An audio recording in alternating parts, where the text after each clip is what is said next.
Los Angeles, 1963. Hollywood is glowing. Flashing cameras, luxury cars, and the children of celebrities living under constant attention. But inside a quiet hotel room near Lake Tahoe, something terrifying is unfolding. Late one night, Frank Sinatra Jr., the 19-year-old son of music icon Frank Sinatra, is abducted at gunpoint by three young men desperate for money and fame. Within hours, the world's biggest entertainers dealing with ransom calls, FBI agents, and a kidnapping case dominating headlines across America. No one knew if Sinatra's son would make it home alive, or how far the kidnappers were willing to go to get what they wanted.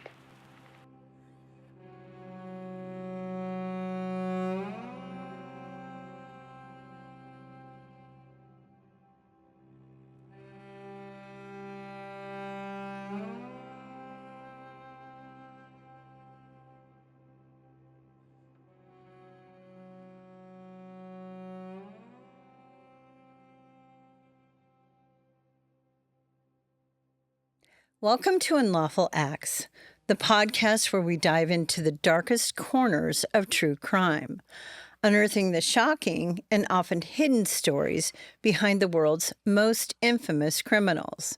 I'm your host, Susan Davis. And I'm your co-host, Jocelyn Frankhuizen. And so tonight I'm going to do something a little bit different. I came across this story. It's an old one, but again, it's something that I think kind of leads us into some of the stuff that's going on today. So it's a story about Frank Sinatra Jr. So in December of 1963, Frank Sinatra, who's 19 years old, is on tour with his band. He's sort of making his own way and doing his job. What he doesn't know is that there's already a calculated plan that will make changes for him going forward for the rest of his life. In the audience, there's somebody watching him and has already decided that he is the target. So today we're going to talk about what happens when you become a target of a kidnapper and how in this particular case all of that played out. So to set the context, though, we have to understand what was kind of going on at the time. At this point, about 3 weeks earlier, President Kennedy was assassinated. Mm-hmm. So the whole world is on red alert. People are grieving. People are shocked. They're, watching the headlines. They're looking at the sky like we're under attack. There's just a whole lot of trepidation and fear in the nation. Entertainers now are in the unique position where they have to kind of, the show goes on. They have to keep doing what they do. And so Frank Sinatra Jr. at that point, he's on the road with his orchestra. At that time, it was the Tommy Dorsey Orchestra. Mm-hmm. And he's doing what young musicians will do. These, on his winter tour at this point, he's in Nevada, which is at the Harrah's Motor Lodge, which is right on kind of the border of California and Nevada in the Lake Tahoe area. It's still there. Yeah, it's still there. Yeah. Absolutely. And yeah, he's working as a singer. He's, a headliner in his own right. But then he's got constant rehearsals. Mm-hmm. He's always on stage, meeting with people in the lobby and in the, those dimly lit sort of resort areas where, they're making deals. Of course, his name opens a lot of doors, but he's still trying to book additional things on his tour that will help him get his career going. So in a way, he's sort of vulnerable, though, because he's traveling without any security at all. Really? Yeah. Even somebody that was the son of somebody that high profile? Yeah, well, he's like any other young celebrity's child who's Okay. trying to make it on their own, Got it. or even anybody else's kids. Hey, don't bother me. I can do this sort of thing. And so he decides to travel with a very small crew. He's got his crew of musicians, of course, and he's got a crew that works kind of that casino circuit, that they take care of the entertainers on the casino circuit. And he's got his road manager with him, and that's really all he has. And so he's going from place to place. He's still establishing his identity as a singer, and he spends a lot of time making arrangements, rehearsing on his and writing arrangements for the show. He spends hours rehearsing piano and different segments of his show. So because he carried his father's name, his itinerary is pretty well known. Totally. Between the press releases and following him along to what hotel he's going to, where his entourage is driving to and from, and everything that they're doing. I can imagine that he had a pretty big following because he was the namesake. Yeah, I mean, his dad, had the fans, the Bobby Soxers and what have you. Totally. And he sort of was following in his footsteps. We're kind of entering that rock and roll era, so we're making that transition from the big band era into the Elvis, kind of rock and roll era. So he's kind of skirting along those edges of the entertainment industry. And he's totally unaware that there's somebody that's out there that's making plots against him as he's making his way through his part of his schedule. And when they travel, they're actually unloading the equipment. They're setting up the sound stage. They're doing all these things. They're doing autographs, and they're doing the press circuit just like anybody would do now. It's a little bit different now because it's all pretty much on camera. I mean, behind Online. Online. But back then, you would stand for hours and sign autographs and talk to the crowd and have, press come in and ask you questions and that sort of thing. And so he's pretty well exposed. And so this is exactly what a gentleman by the name of Barry Keenan and his co-conspirators are looking for. And this wasn't anybody that Frank Sinatra Jr. knew or was familiar with. This was just a random person. Well, Barry Keenan, he knew the Sinatras because he grew up in the LA, traveled in their same social circles. Okay. He also went to he went to grammar school with Frank Jr.'s older sister, Nancy. Okay. So they went to the same grammar school and they knew each other in grammar school. But Wow. other than that, there wasn't any continued friendship that went on. He didn't. He wasn't around the Sinatras necessarily. He just traveled in the same LA social circles. And so he was well liked, he was polite, but then and even in high school, he was an athlete. Mm-hmm. So he had a bright future as an athlete in high school. And then he was in a car accident Oh, wow. and became addicted to painkillers. And at the same time, it's 1962. He's a stockbroker. He's a young stockbroker just starting out. And he actually lost a lot of money because of some of the decisions he made and the fact that the stock market actually crashed in 1962. Do you think that some of his losses were because he also was struggling with addiction at the same time? There's no way to know that. Okay. Certainly, drug addiction causes you not to make the right decisions Of course. necessarily. But he knew the family. He knew them through the social circles. Now he's looking for a solution. Mm-hmm. And he becomes absolutely obsessed with, how do I find money? How do I get myself out of this? And then he decides that he's going to do something that would have an immediate, instant solution to getting money. And he decides to kidnap Frank Sinatra Jr. That's so crazy. Well, the plan made sense to him. And so when he targeted him, he decided that Frank's father had enough money to pay the ransom and that his dad would do anything to protect his only son. Of course. And what parent wouldn't? Sure, of Especially course. being in that position to be able to pay. I mean, he was the perfect target. Exactly. But at the same time, he decided that he needed to come up with a number that wouldn't, he believed that Frank Sinatra Sr. had friends in the organized crime. Oh, okay. So he decided to come up with an amount of money that wouldn't get their attention or get them involved, an amount of money that Frank Sinatra could easily write a check for, or get cash for, that he didn't need to go to them and get their help. Got it. Smart. So he decided to come up with an amount of $240,000. So once he's figured that out in his head, now he's decided he needs some help. So he goes to his friend Joe Amsler. He knew him in high school. They were friends. He was a very loyal friend to him in high school. And so he goes to him.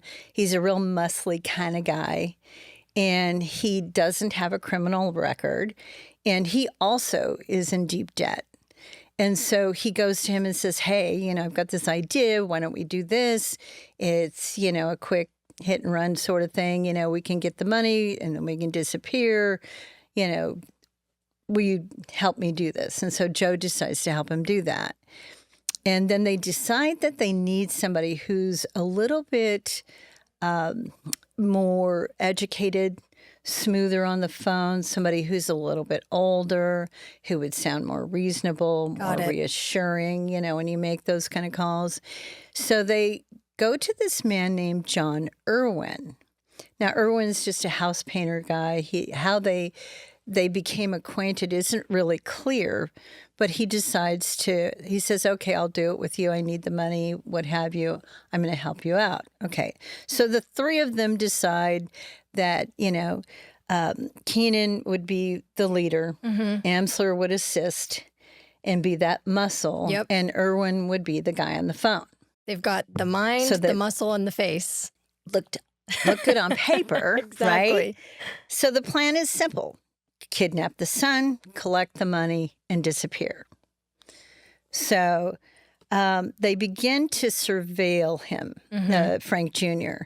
So they follow him from city to city. They're studying every single move he makes. They track the time that he checks into hotels, what kind of hotels. Does he stay at the same hotel where he's on the headline? Is he staying with somebody, not staying with somebody? That type of thing. They check all the exits, the entrance. They studied him for quite a period of time. And originally, they were going to kind of put their plan in motion in around November, towards the end of November. But, as I said before, that's the same time that John Kennedy was assassinated. So everything was on high alert at this time, I can imagine. Exactly. Were they watching him for weeks, for months? Is there any information about that? Looks like they were watching him for months, certainly, because they were following him from city to city. Wow. So they were trying to really get their plan down. They stopped the original plan because they were concerned that because everything was on high alert, everything would look suspicious to the police. And so they decided that the authorities would be a little bit too hard to evade at that point in time. Of course. Why they decided to do it 3 or 4 weeks later, not sure. But when Frank Jr. started at the Harrah's Hotel Lodge, the way that it's situated is you have the hotel and then you have the lodge that's attached. And it's like the kind of what I would call kind of the old school kind of thing where you drive up, you park, and the rooms are right here. You've got 2 stories and the doors are literally right there. Really? So, yeah. So they're staying in that part of the lodge. So you can see him come and go. I mean, it's clear as day. Exactly. Got it. They figure out what exit they're going to use and all of that stuff.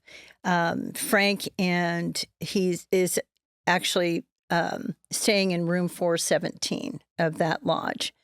And so they decide on December 8th, today's the day.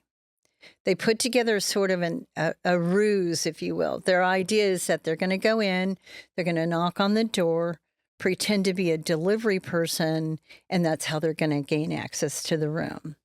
So on that day, it's about 9 o'clock at night, Frank and a guy by the name of John Voss are in the room, and he's a trumpet player in the band. So they're just kind of hanging out. They're eating some dinner. They're getting some rest because their shows start late because, those nightclub acts usually start around 10, 11. So they're in the room kind of getting a little bit of rest before the show. And a knock comes to the door. Frank Jr. opens the door, and in comes Barry Keenan. He points a gun at him. And he says, if you make a sound, if you scream, I will shoot you. So this is somebody that, did Frank Jr. recognize him because he knew his parents? Not at this point. He was totally caught off guard. He was totally caught off guard. Wow. So he is completely compliant. Amsler comes in behind him. They tie up with duct tape. They tie up duct tape around John Voss's hands, feet. They put tape over his mouth. I don't think they taped his eyes over. That wouldn't do any good because he's already seen them. Yeah. But then they put a blindfold on Frank Jr. so that he can't see where they're going. And they take him down this back exit into the waiting car. They had gotten Chevy Impala so that they could, park it in the parking lot. It wouldn't be noticed. It looks like every other car in the parking lot. And so they take him down to the Impala and they put him in the trunk. And again, no security. No one is watching out for him. Nobody's keeping an eye on him. Nothing. No, apparently they did it pretty smooth. So there wasn't a lot of ruckus because, again, Frank Jr. at this point is being totally cooperative. He's not making any sudden moves. He's got a gun pointed at his back. Yeah, he was in fear for his life. And nobody really sort of noticed. And so when they get him in the trunk, they take the duct tape. They, bind his legs. They bind his arms or his hands. And they put tape over his mouth so he can't yell or scream or anything like that. So now he's in the trunk. They close the trunk, completely dark in there. He's 19.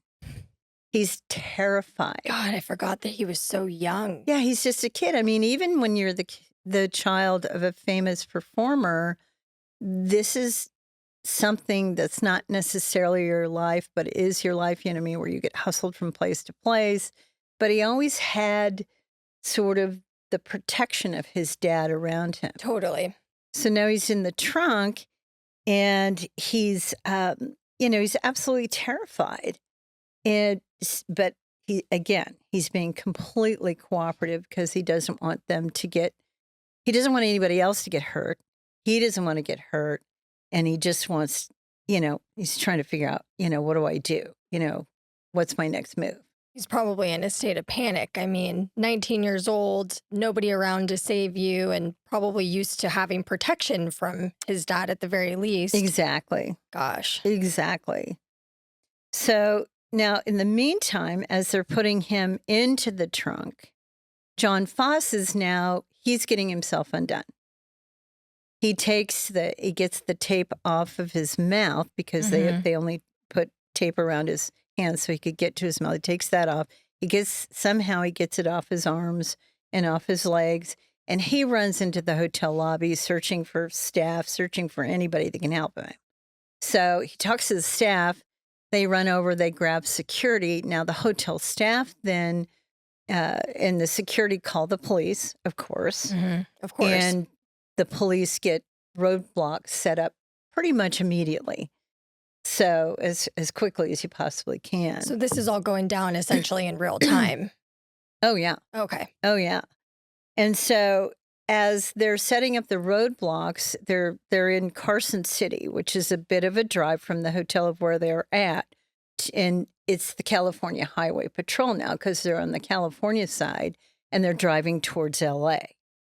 And so in Carson City, they actually see the roadblock and they pull over and they take Frank Jr. out at gunpoint, put him, and they lay him down in the back of the car.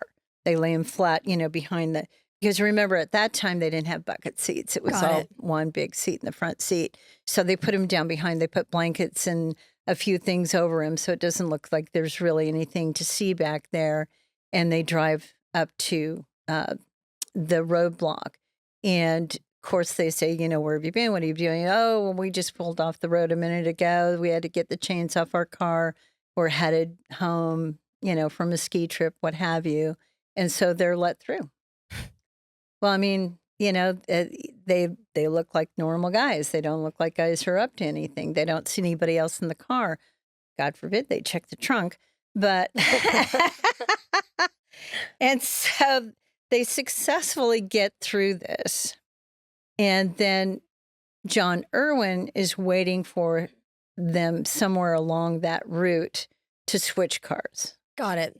So they switch cars. Now, from Carson City to Canoga Park, which was their ultimate destination, That's is quite about a ways. it's about 4 hours, 5-hour drive, Yeah. something like that. So now John Irwin is driving, and so that they don't look different from the way they did before, because they didn't want everybody sitting in the car.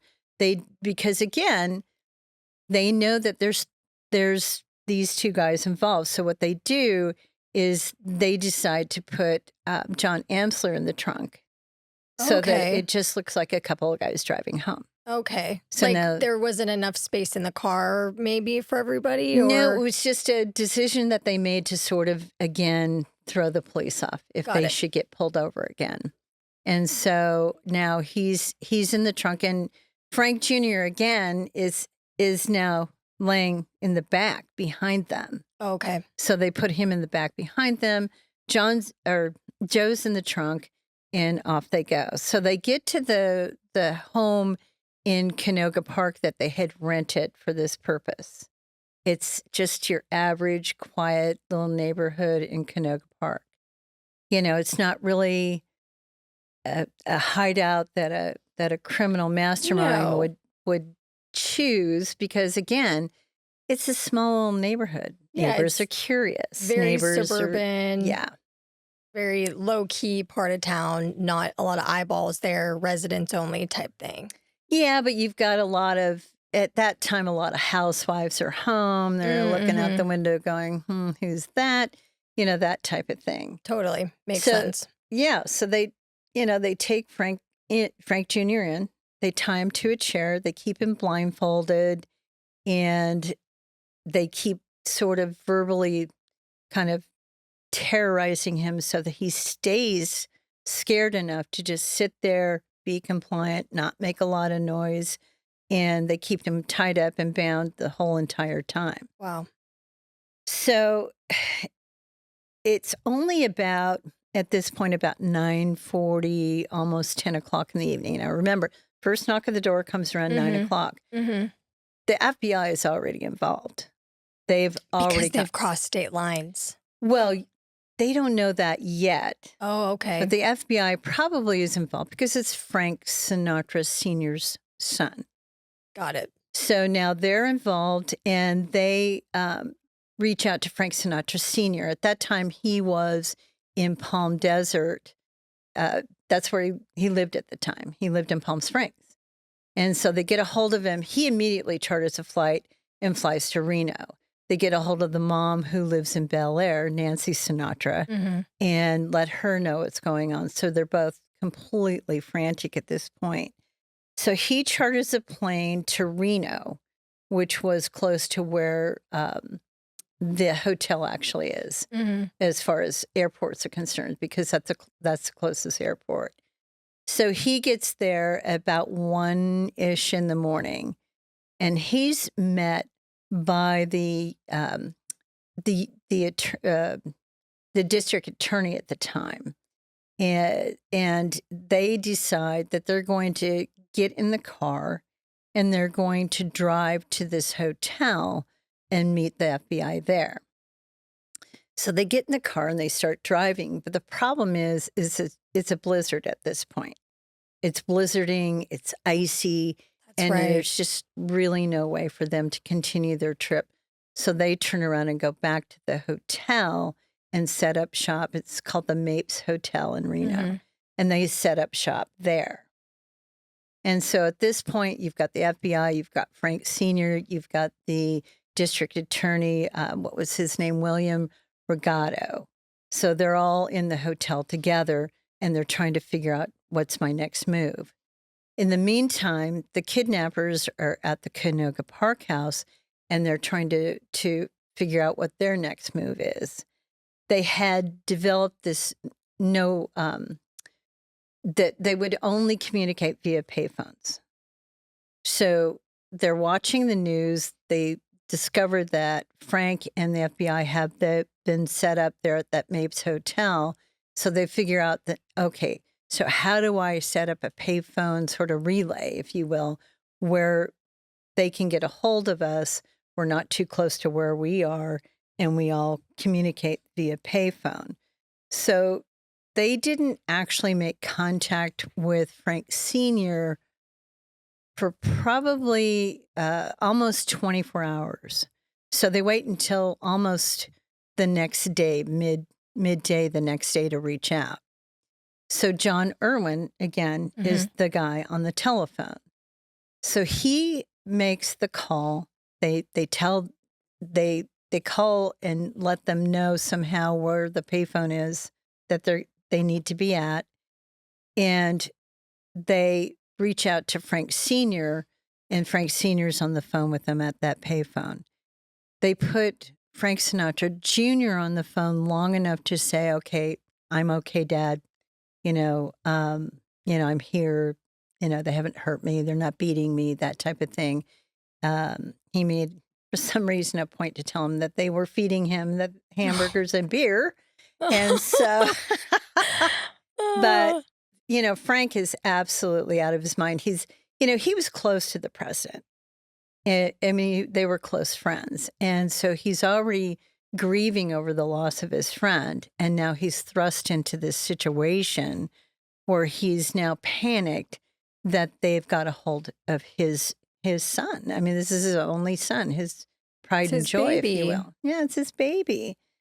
So it's almost, more than he could bear. So everybody's nerves are on edge. So John Irwin then says, "Okay, you guys are gonna wait for instructions. We'll call you again, let you know what you're gonna do, where you're gonna do it, that type of thing." He said, "But, it's better kind of cryptically not to get anybody else involved." And of course he meant not to get the authorities involved. They were using payphones so they couldn't be traced, not realizing they probably could have been traced, but they were keeping their calls short. They were trying to get everything to the point. And so after they've sort of reached out, they kind of sit down and say, "Okay, what are we going to do now?" So then they didn't then decide that they're going, they've decided where they're going to have this drop take place. So they make a few different calls here and there. They sort of test those waters as far as the phone calls are concerned. I think they called a total of 7 times. So in the last phone call that they make to him, they actually tell him that they want him to go and put the ransom money in. It was actually more like a gas station. There's 2 buses that are always parked there. So they told him to leave the suitcase with the money in it, of course, unmarked bills and all that good stuff, in between these 2 buses. And so, of course, Frank, who's talking to him at the time, sort of panics and says, "Look, I'll give you $1 million right now if you just return my son back to me safely." Well, they don't, again, in the back of their head, they're thinking, no, I don't need that kind of heat. Let's keep it we want $240,000, put it in a suitcase and leave it in that location. So now the FBI they're kind of getting everything ready to go. They get the money in the suitcase, but before they do that, what they do is they photograph every single bill so that they have the serial number. Oh, that's really smart. They mark every bill, but this way they've got it marked and they've got the serial number. So if it's spent anywhere, if they use it anywhere, and the mark on the bills is missing, they still have the serial numbers so they can track it back to this particular case. They mark down the names, addresses, statements from all the witnesses. They're sitting with Frank and saying, look, now this has to go completely according to plan, right? And they convince him that he needs to follow absolutely and do absolutely everything that the FBI is telling him to do. I can imagine that was probably a very difficult request because any parent, especially somebody like Frank Sinatra, I'm sure wanted to react in a very big way. Exactly. They were probably begging him not to get the mob involved too. Well, I mean, that's, if you go back to his thought process, he decided that was a small amount of money. So that was easy for Frank to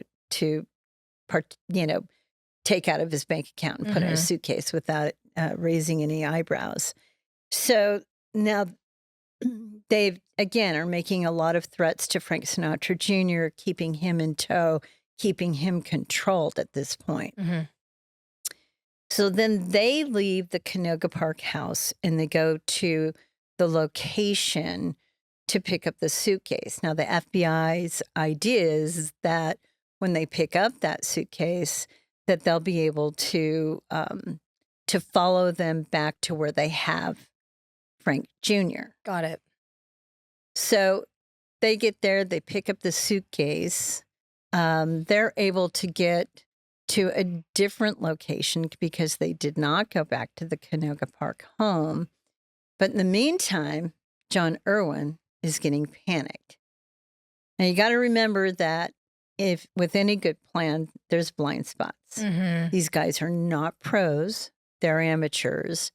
And so a lot of different things can go wrong when you're in that kind of situation. And what they didn't count on is having all that lack of sleep and all the psychological pressure of having Frank Sinatra's son in the room tied to a chair would have on any of them. The adrenaline will burn you out. Well, so John Irwin gets really nervous. Mm-hmm. Frank Jr., who's a pretty savvy kid, I got to tell you, he starts to play on that nervousness because he can tell that these guys, first of all, he could tell these guys are nervous. They're almost apologetic to him because they want to be able to let him go and not be, found, if you will. And the ringleader knows his parents. So I can imagine he probably feels pretty guilty once he starts actually going through with it. Sure. He doesn't want to give Frank Sinatra Sr. any reason to come after them. Of course not. So they're trying to be, they're nervous and they're trying to be as good to this kid as they possibly can while keeping him tied up and terrified. Yeah. And so, but John Irwin, he's getting really nervous. And Frank Jr. actually starts playing with his head a little bit. And he says, do you really think they're going to come back with this money? I mean, look how long it's been. Where are they? How do you know they haven't already left and they've kind of left you holding the bag? What a great angle to play. Well, yeah, because he can see the guys, really at the end of his edge of his nerves. And so what Irwin does is he decides to release him. He hasn't heard from Keenan or Amsler. He doesn't know what's going on. So he drives him up the San Diego freeway from Canoga Park, and he drops him kind of about a mile or two from his mother's home in Bel Air. In the meantime, Frank Sinatra Sr. has already flown back. He's flown back and has joined and is sitting at the Bel Air house with his ex-wife, Nancy. So they're both hoping that he gets released, that he'll be back at home in no time. Now, they haven't gotten a phone call to be, that tells them when they're going to when Junior's going to get released, where they're going to release him or anything like that. Meantime, Irwin decides he's got to let this kid go and get the heck out of this situation. So essentially, they blew their own plan. Well, Irwin did. Got it. In a sense. So he drives over to and drops him off. And Frank Jr. is then forced to walk the rest of the way. Mm-hmm. So somewhere along the line, he comes across a private security guy.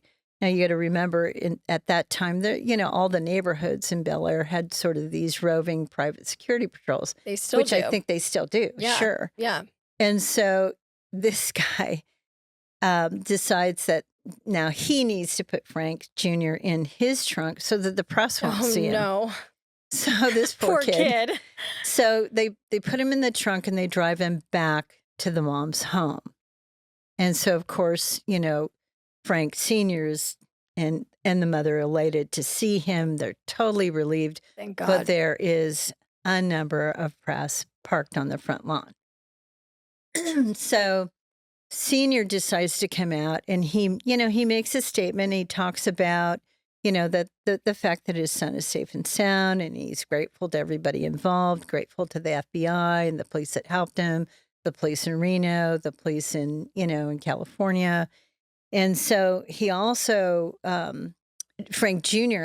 also comes out and talks to the press. And he talks about how he was terrified, but he knew that he had to stay calm the entire time, and that, he was grateful, just to have been returned to his family and safe and sound. And so he kind of expressed the fact that he'd beaten the odds because, usually when somebody's kidnapped, they get killed. Yeah. It's much more common. They don't They're never survive the found. experience, right? They just take the money and run. And of course, this was sort of the idea that these guys had. They would get the money, they would split it up, and they would take off. Somewhere in between dropping Frank Jr. off at that location and driving to, which is where John Irwin drives to a friend's home in San Juan Capistrano. Mm-hmm. He somehow meets up with those guys. They give him some money and he goes on his way.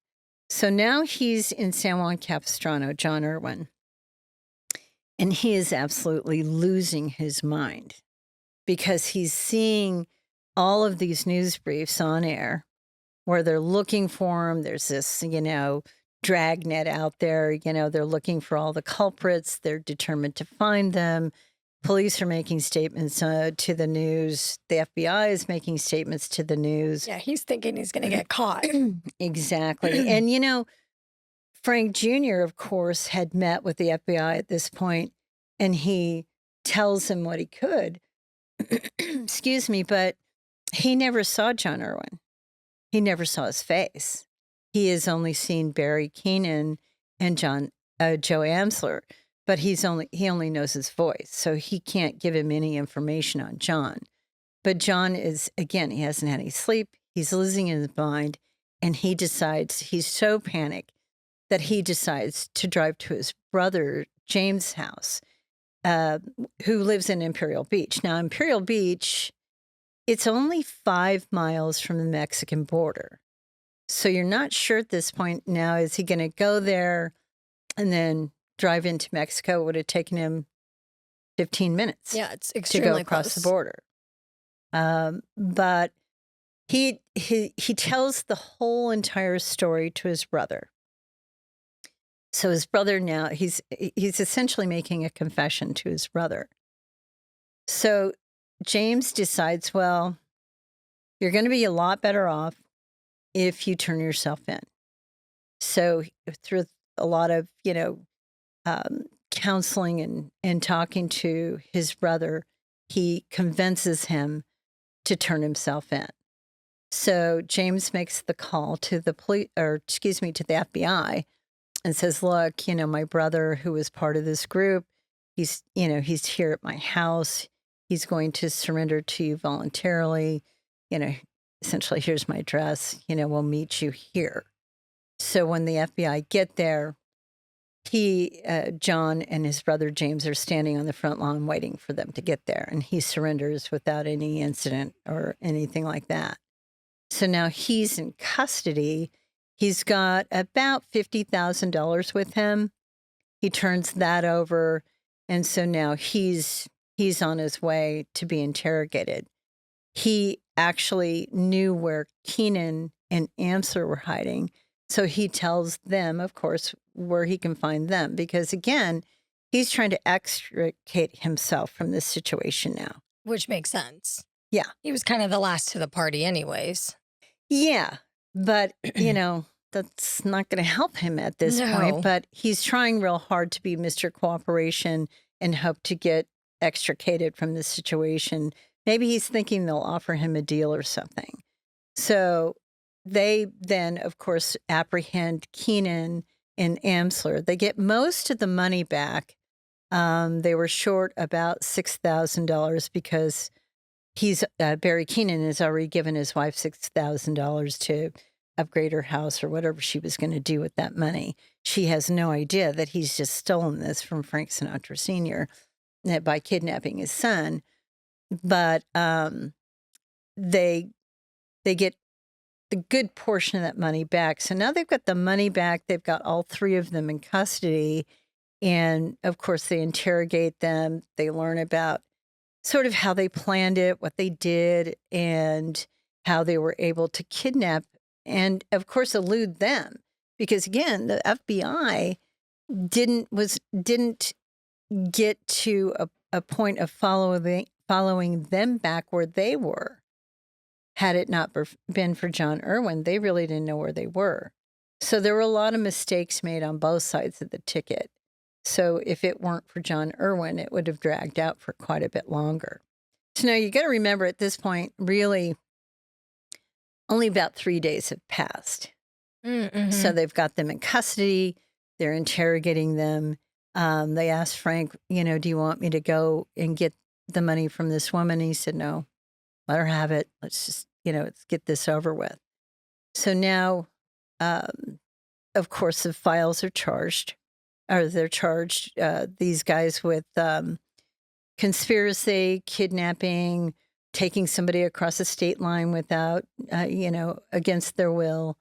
And so this is actually a case that would come in front of a federal court instead of a state court, because again, they've crossed the state line. So it's all a federal case. So in February of 1964, they get these guys and they start interrogating all of the witnesses. Mm-hmm. The trial begins with Frank Jr.'s testimony. Mm-hmm.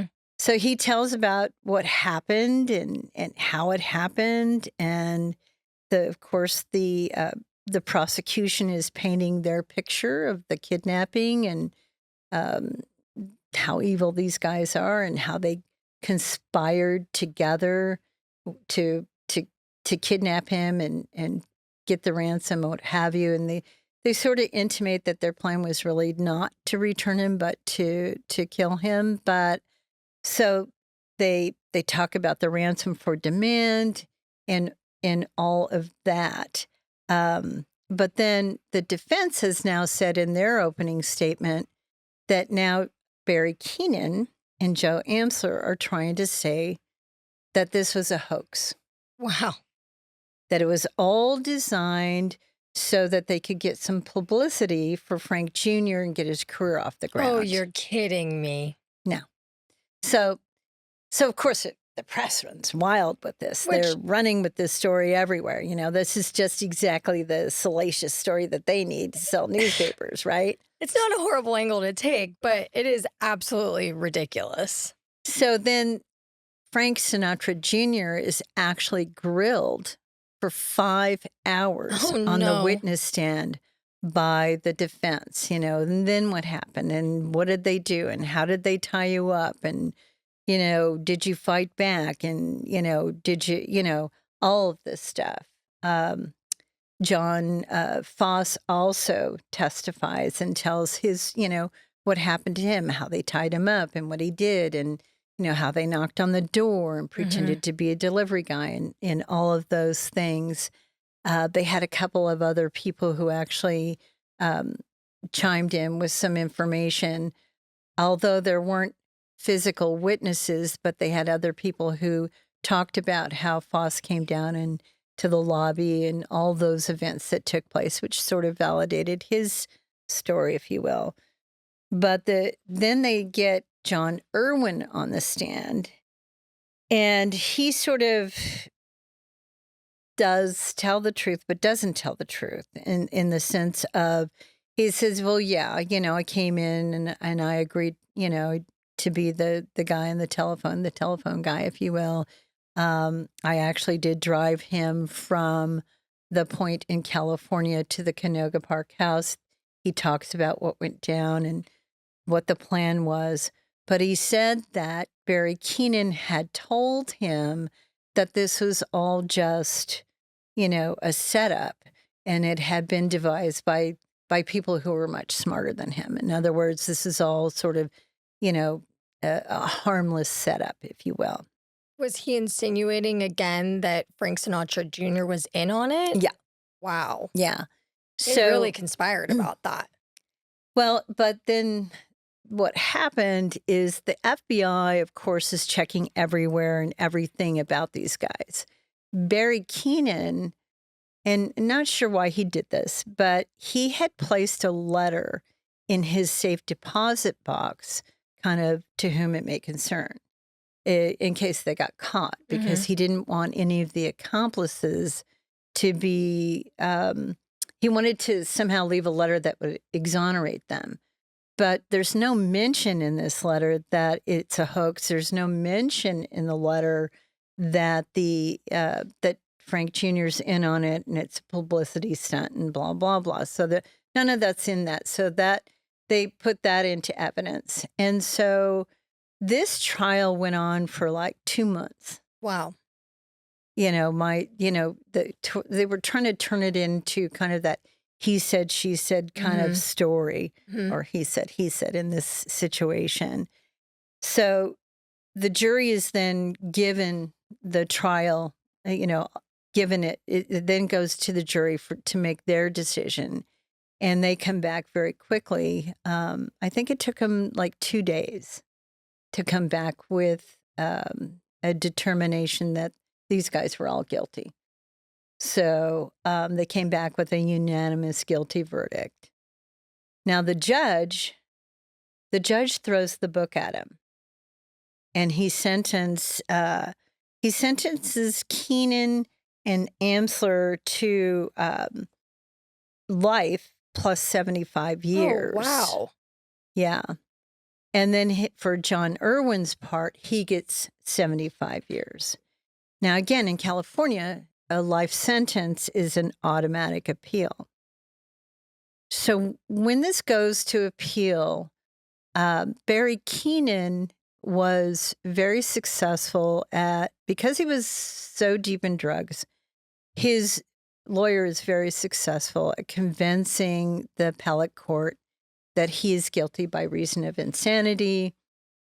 Somehow he's able to convince the appellate court to take a new look at Joe Amsler's involvement.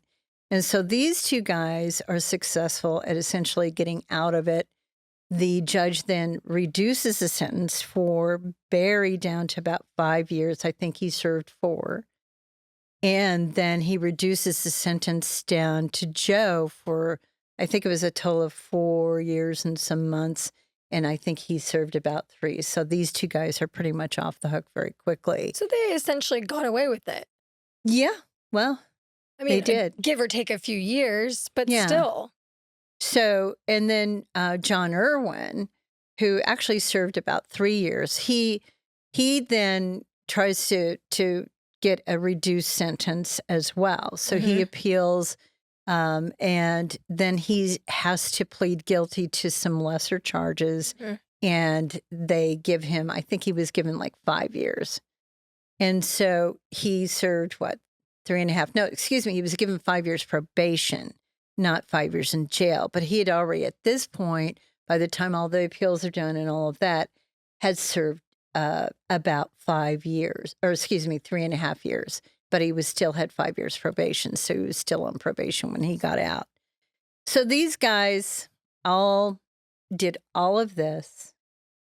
They end up getting their sentences essentially commuted and reduced down to hardly anything. And, and so in 4 or 5 years, they go on to live the life. And this, but then this story, of course, plagued Frank Sinatra Jr. for the rest of his career. It was always a question mark out there. The rumors had been so strong and so effective that there was always that question mark. Was it a real kidnapping or was it just a publicity stunt? Although I think Keenan and Amsler, later, admitted that no, he didn't know anything about it because, they had nothing to lose by saying that. But yeah, it followed him around the rest of his career and they received lesser sentences as a result. And so now, they're out running around, living their life. I don't know that any of them are still alive, but yeah, they got lesser sentences as a result. So, like I said, years later, this is still sort of following Frank Jr. around. The funny, not so funny thing that happened during the phone calls, at some point, Frank Sinatra Sr. ran out of dimes for the phone. So he's like frantically looking at, everybody who's, assisting at FBI. They're kind of collecting change to finish up this call. And from that point forward, he always had a roll of dimes in his pocket his whole entire life, every day of his life. For good luck. Well, yeah. So he never ran out of dimes. Wow. So the marked bills, of course, are all checked back into the coffer, if you will. And so, these guys, they go on to lead an ordinary life. And, to me, in my mind's eye, they're very lucky men. And I think Barry Keenan became a fairly successful businessman. Wow. So, yeah. I mean, what really stuck with me is that they swapped out Frank Jr. in the trunk. And they stick the other guy in the trunk as if to create this illusion that there wasn't anything to see here. Right. And just a couple guys. I mean, wild and crazy guys, right? But I mean, truly, for a group of guys that didn't have the type of criminal experience needed to really make this thing go according to plan, I mean, for all intents and purposes, they kind of did a good job. I mean, they almost were able to get away with it. Right. So Frank Sinatra Jr., of course, went on singing. As I said, his dad always carried the dimes. In fact, he was actually, when he passed away, he was buried with 10 dimes in his pocket. So, wow. Kind of a symbol, don't ever run out of money, I guess. But the kidnappers, in the end, as I said, they went on to serve their sentences.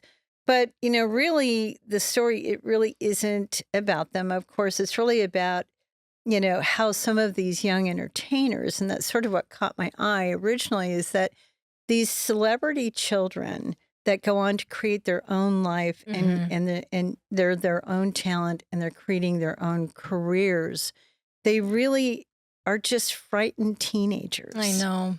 And they are very vulnerable. And so, in the end, it's really about what he went through and how it affected his life for the rest of his life. He's the one really that served the life sentence. If you've loved our story this week, go ahead, like, comment, subscribe at the links below. So until next time, stay safe, my friends, and join Jocelyn and I next week as we explore another unlawful act.